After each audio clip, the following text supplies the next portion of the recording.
Zach Charbonnet is a rookie running back that a lot of people drafted in their fantasy drafts this year as a stash play. Considering he has second-round draft capital, some upside in his profile due to how he's used in the passing game, and he was pretty productive coming out of college.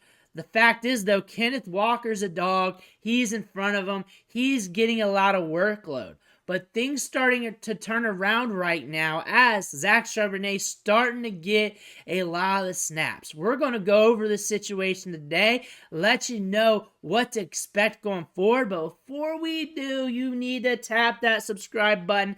Tap it with your finger on the phone. Tap it with your mouse on the computer, because we're doing these deep dives every day to help you with your research for your fantasy teams, to help you set your lineups, to help you win the waiver wire and everything else. Plus, Ric Flair's watching you. Do not disappoint Ric Flair. Hit that subscribe button. Stop missing out. But let's dig into this. We have a dichotomy between these two running backs as they have different games and different skill sets. Kenneth Walker has the speed to burn. He's very explosive. And on top of that, he's good between the tackles. Amazing vision, top tier. Zach Charbonnet's the rookie. Big, thick running back, powerful runner.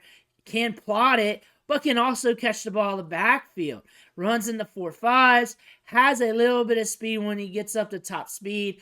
But Kenneth Walker, totally different level here. And Walker is one of the better running backs in the league. One of the better young talents.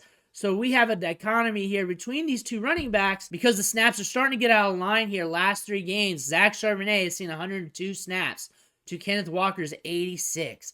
On top of that, Charbonnet has been running a lot of the routes out of the passing game. Zach Charbonnet with 68 routes in those 3 games. Kenneth Walker with 35. So Walker is being used a little less in the passing game. Charbonnet being used a little bit more. That's something to expect there. The target share's up a tad bit for Charbonnet. He's got an 8% target share versus Kenneth Walker's 6%. The thing is, with the wide receivers you got on Seattle, with DK Metcalf, Lockett, and Jack Smith-Njigba, you can toss it downfield. It's better to do that. It's more efficient. You got those guys getting open, and even when they're not open, a guy like DK Metcalf's going to win downfield. But Zach Charbonnet's on the field for a good clip, 55% of the snaps versus Kenneth Walker's 46% of the snaps. And our boy Pete Carroll is here to discuss that today, and we're going to go over what he's got to say about this. We just got to run it more. Yeah, he's doing great. There'll be times when he'll run the ball just as many as Kenny, if not more. That'll happen somewhere. I'm not opposed to that at all. I'm just been doing that for a long time, and just go with what's hot, basically, and what feels right, and there'll be a time, Kenny will fight it, and that's okay, it's all right. But Zach's doing great, and I'd love to see him get it more. So, Pete Carroll, when we think about coaches, he's not very reliable when it comes to the coach speak in these press conferences, so we have to lay that out right now. One thing he mentioned here is the hot hands. So also how things are scripted, how things are laid out. And we kind of got an idea of what they mean by hot hands, situational, and all that stuff. We know Kenneth Walker is who they want to be as the everyday driver. But if you follow the trends on how they're using the passing game, you can notice there's a slight difference there with Zach Charbonnet. And that's due to his role catching the ball in the backfield, or, running routes. He's not really getting targeted that much. You can see a dichotomy there for different matchups suiting different running backs. So if there's a game where they can pound it up the gut, they're going Kenneth Walker all day. That's why you're seeing Kenneth Walker get more touches. But if it's a game where they're throwing it a lot, they need to use that running back as an outlet piece in the pass game and also as a good pass blocker. I think both of them are good in pass protection. Then they're going to lean more with Zach Charbonnet. They like Zach Charbonnet. He's been playing well. It's not like he's been playing bad. That's the thing about it. They got 2 good running backs, and they're blessed with that, and they got to manage that. That's the thing about it.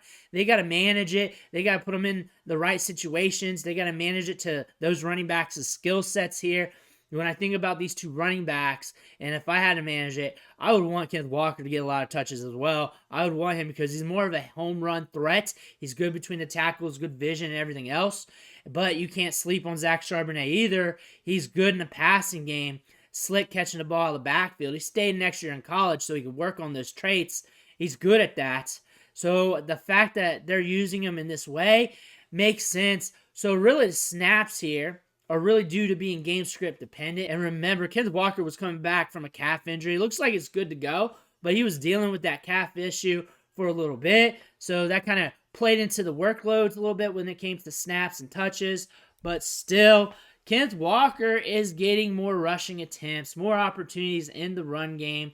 36 versus 15, 145 yards versus 105, 62% of the attempts out of the backfield versus 26. Kenneth Walker is getting it done. He's explosive. He's fast, good vision, good at everything, really. I think he's good at catching the ball out of the backfield, especially as an outlet in the flat because of that home run hitting speed. He's dangerous with the ball in the open field, and he has exceptional vision. Zach Charbonnet is just a different talent. A big running back who can plot a little bit, but has some speed once he hits that top end, catches the ball in the backfield, good in the passing game. Just two different guys.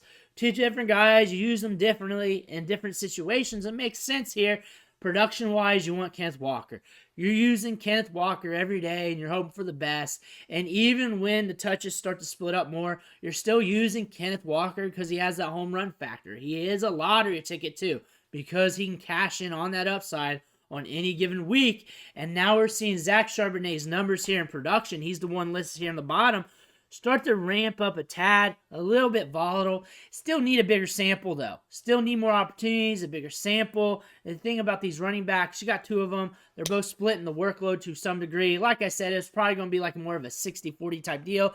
We kind of got that right now. I said that in a prior video. That's what we're going to be seeing. That's what we're seeing. But the thing is here, production-wise, Kenneth Walker is the one you want. Zach Charbonnet, though, is getting a lot of snaps, but he's running a lot of sprints out there in the flat and stuff. Kenneth Walker's got that speed, 4.38 speed. He's got that Keaton Mitchell speed at 211 pounds. And he's got excellent vision. He's got draft capital.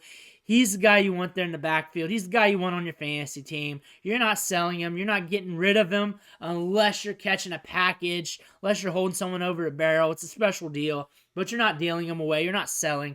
4.38 speed with production. That's something you want. Zach Charbonnet's a different dude, though. He's got size as well. I think he's bigger than what he's listed there. I think he trimmed down for the combine. 4.53, 40-yard dash. Good burst score. Good athlete for his size. Something to look at there. Very productive. Broke out as a freshman at Michigan with double-digit touchdowns. First ever freshman running back to ever do so. And then transferred to UCLA 2 years afterwards. And then broke out over 1,000-yard rushing. Then the next year improved upon those totals and did more work in the passing game. Looking at the schedule, because when you think about these two running backs, it's all situation dependent. And you got Niners, Cowboys, Niners. That just glues your eyes right there. I imagine you're going to be trying Kenneth Walker there lots. Imagine he's going to be getting a lot of carries. You may not want either back in that situation there. Those are tough run defenses to go against. This week against the Rams, it could be either or. Charbonnet's probably going to get a fair amount of snaps. The fact that he may or may not hit in the passing game, it really depends on the game script and how the wide receivers are looking downfield on certain scenarios. You got Philly there in week 15, and they give up a lot of fantasy points to wide receivers, which you could see DK Metcalf, Tyler Lockett hitting. So Charbonnet could be rolled out on the field there a lot. And then same thing with Tennessee. They got a pass funnel defense there where you don't run it as often and you pass a little bit more. But as of late, you can run a little bit on them. And then you got Pittsburgh. I look for this to still be a 60-40-ish split. A little bit more, a little bit less.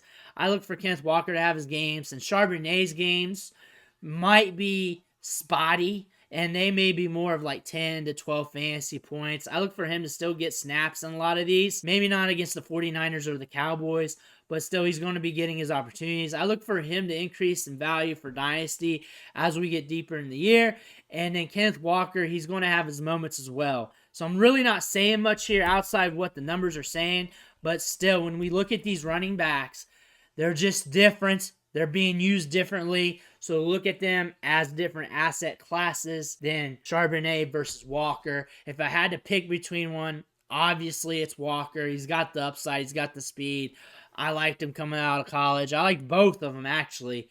I liked both of them. The one thing you want to watch with these running backs is they've both dealt with injuries. They've both been up and down when it comes to that, especially in the offseason. A little bit this season, just not as bad. But that could rear its head because we've already seen it over the last few months. That could come back on us with this running back depth chart. They've dealt with injuries this year and in years past. So that's something I would not be surprised.